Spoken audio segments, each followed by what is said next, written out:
In 2014, in a controversial move by Marvel, Steve Rogers was re-aged and Sam Wilson took over as Captain America. The handoff went quick with literally just a storyline to re-age Cap, with not even a storyline to really do a handoff, but more to showcase Falcon and then just have Steve go, "Whatevs, here's my shield, bro," and then just following Sam with an all-new title. Now, I'm not saying that my way would have been better, but here's how I would have done it. Two caveats to add. First, when these actually start getting views, I'll up the production value so that I'm actually drawing out what I'm saying and it's not just a static image on screen. And even more so, I have nothing but the utmost respect for Rick Remender and the story he did give us.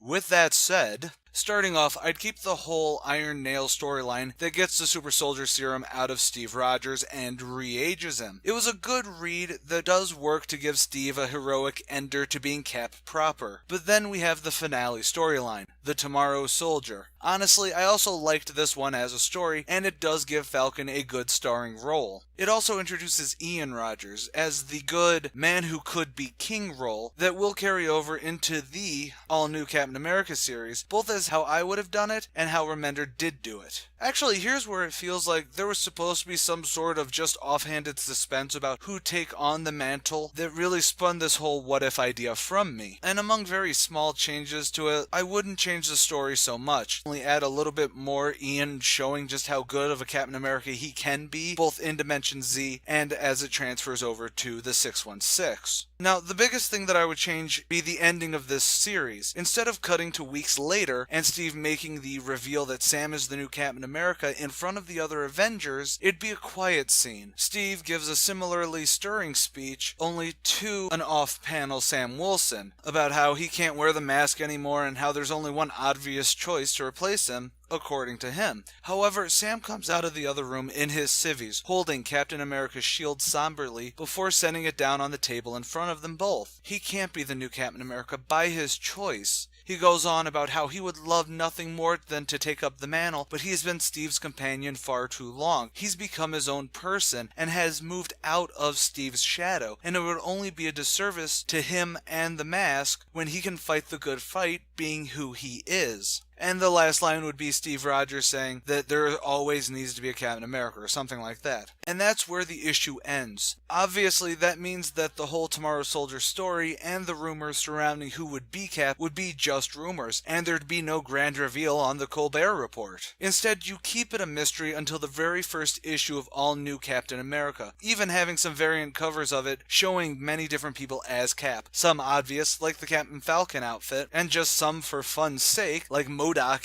For the main cover, though, you only see a dark-skinned arm holding up Cap's shield triumphantly. The first issue proper starts with Sam Wilson flying over a New York City street in a new costume, which is very close to what his Captain America outfit looks like, but that's because I think he does look really cool. He's acting as aerial support for a small convoy made up of inconspicuous vehicles loosely surrounding an ice truck. In the narration, Sam is telling himself he's made the right call, then flashes back to arguing with Maria Hill about bringing in someone totally unqualified for such a high-profile hero like Captain America.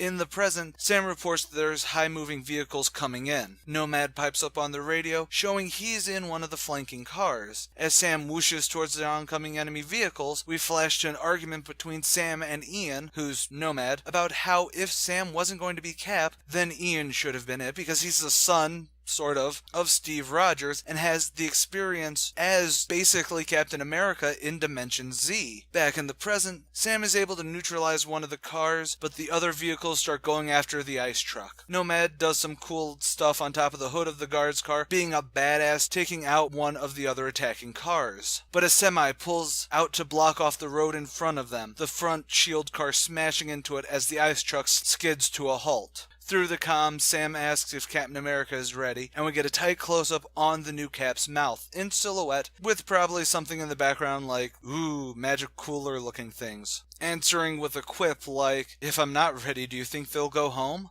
From inside the semi-truck's trailer, chain gun fire begins to pour out, eating away at the other S.H.I.E.L.D. cars. And leaping out of the trailer, Batroc's new brigade, consisting of 2 machetes, 1 female, 1 male, and Rapido enter. Rapido takes out the vehicle that Nomad is on, but Nomad is so awesome he uses the momentum of that explosion to start fighting the machete twins. Sam flies in, taking out Rapido relatively fast, but Batroc easily walks through his fight with S.H.I.E.L.D. agents to get to the ice truck. He swings open the door, but BAM! S.H.I.E.L.D. bash right to the face. Then we get the full page to show Eli Bradley, formerly Patriot of the Young Avengers, in a great new outfit that combines his look with a modern Cap look. But we don't stop there. Batroc and Eli get into a pretty good fight, showing he's got some prowess, but still so much to learn, especially since Batroc has fought Steve, Winter Soldier, basically everybody, at least once. And Batroc even baits Eli into throwing his shield at the wrong time, and then they go into a straight hand-to-hand combat, with Eli getting pretty pummeled before Sam flies in with a super punch. Before a new fight can start, however, several helicopters fly in, and their gunfire forces Sam away, with Nomad needing to pick up Cap's shield and using it to block the bullets from hitting Eli and himself as they flee too. Batroc's brigade load into the truck as a harpoon or magnet comes out from one of the helicopters and latches onto the truck, and they fly off. Nomad starts to yell at Sam, but Sam, looking just as pissed, starts flying after the helicopters. Over the Hudson Bay, Rapido starts firing at Sam, clipping one of his wings, and he begins to plummet to the waters below.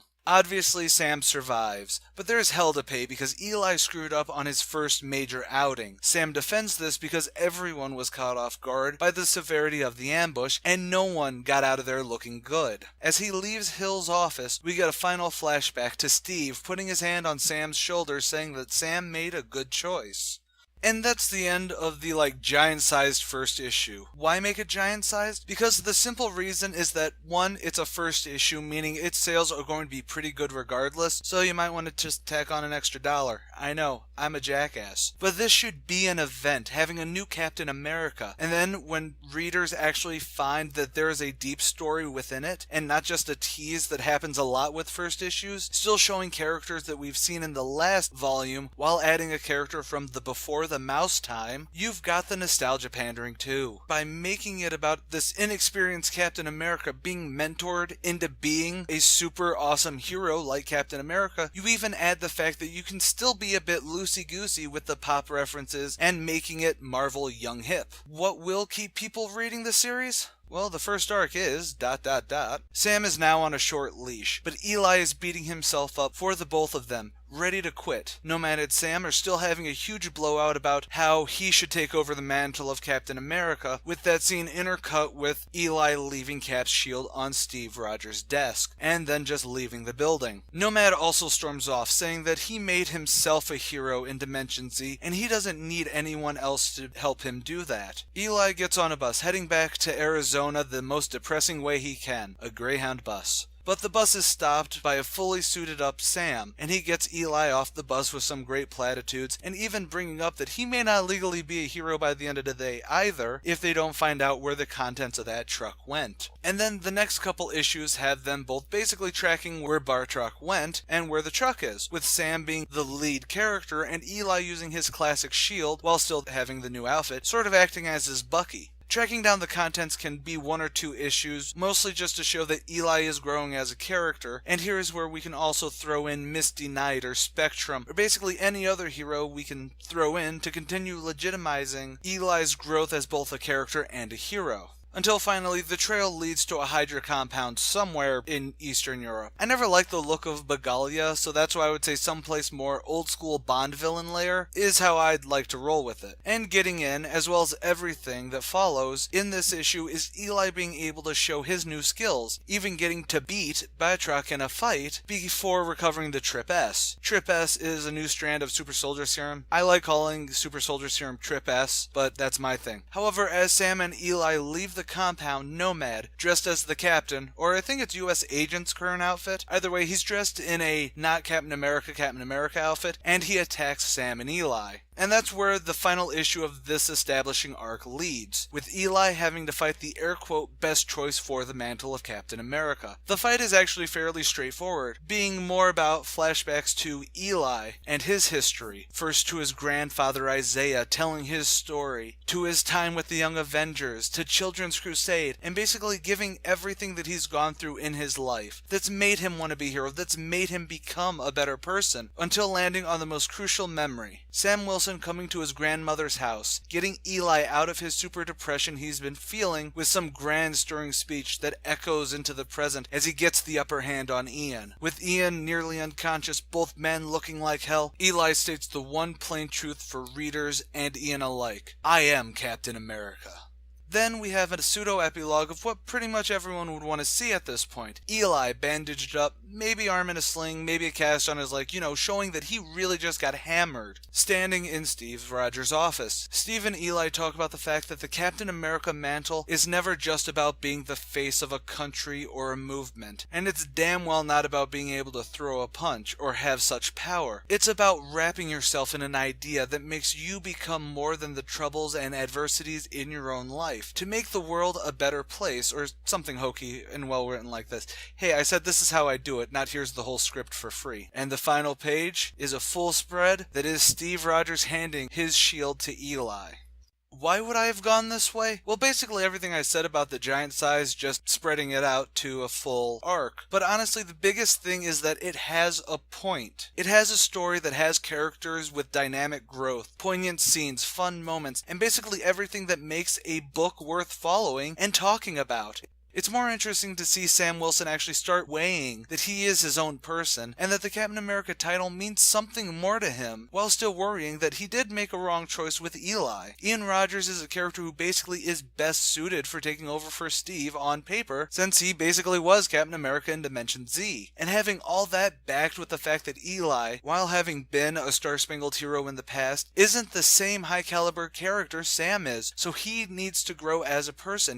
Of course, this story is just the off-the-top-of-my-head elaboration on something that I've been saying since Sam Wilson was announced as Captain America. But even a plot like this, I would definitely change some things on the fly while scripting it, or even just giving it a second glance over, like tightening up the first act, maybe focus more on Nomad, feeling more deserved of the title, change the inciting incident to fit with Marvel editorial, Eli maybe having more doubts, maybe showing him with another young hero like Miss Marvel or even Miles Morales at this point, going, how the hell do you guys do it? Or, just other things that would work better after blocking and everything like that. Now, I know what a lot of people are going to say, yeah, but wouldn't that screw up Avengers, any of the Avengers titles with Captain America in it? And yes and no. I would say the way to do that would be to put Falcon still pretty much in his Captain America role, only don't give him the shield, and have it be pretty much Falcon and Captain America are on the team, but he's had teams to work with before, and he was actually fairly good. That we'd actually be able to see, maybe Eli is presented better as a strategic leader in Avengers, whereas in his solo book, he's still kind of struggling with being a solo hero. See, that would also be something really interesting to follow. But again, that's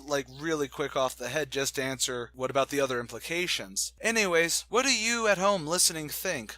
Was Sam Wilson the best choice for Captain America? Did Rick Remender deliver a plot that kept him interesting and worthy of being followed? Or who would you rather have had replace Steve as Captain America, and what would you have done differently? Let me know in the comments below. And if you want to suggest a storyline, event, comic-related anything really for an If I Did It, then please send me a tweet at Bradley Nephilim or a message on our Facebook page. Links